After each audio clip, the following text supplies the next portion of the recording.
Of U.S.-Russia relations. Well, I sat down with Kurt Volker, former U.S. representative to NATO, and asked him how the two countries can improve their rocky relationship. I think that canceling the meeting with Putin was a very good step.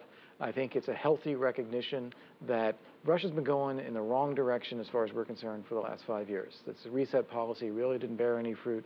We've seen them crack down on democracy. They're arming Assad in Syria. They're going in so many of the wrong directions.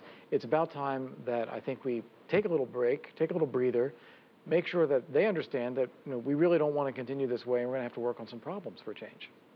Let me ask you about Russia. What's Russia want out of these talks? Well, with the Kerry, Hagel, Lavrov, Shoigu talks going on here in Washington today, I think all Russia wants to do is keep the dialogue going. Russia, I think, actually has some clearer policies than we do. They're giving arms to Assad. They're there. They're supporting him. They are putting some pressure on Iran, but not too much, because they want to be seen more closely to Iran. They want to have influence over their near neighborhood. They want to crack down on democracy domestically. So they know what they're doing. And I think they just want to maintain a dialogue with the U.S. so they can continue to separate those issues from any kind of U.S. pressure.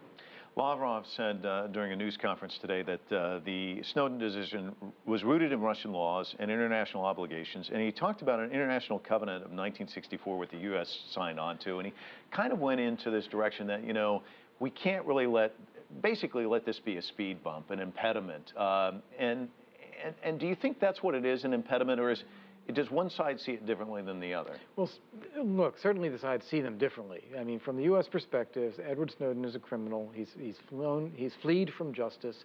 He is in Russia, and he ought to be brought back to the U.S. to face a trial.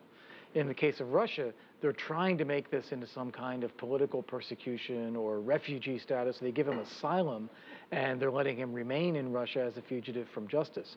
Are they under any legal obligation to return him to the United States? No, they don't have a legal obligation. Could they do so? Of course they could. But in years past, you made this point, and I think it's a good point to kind of go back to.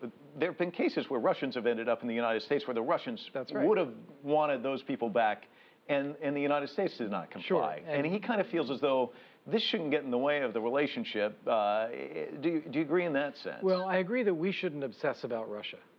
So I think the United States needs to have its own set of policies about what it's trying to achieve in the world, and then deal with Russia as Russia without obsessing about getting their agreement or some kind of approval or whatever it would take. We should just have our own set of policies. Within that, they say, look, we have a problem with Edward Snowden. He has stolen a lot of classified information. He has leaked that around the world. We'd like to have him come back to the U.S. and face trial, so we should be pursuing that. I don't think that we should make a huge crisis out of it.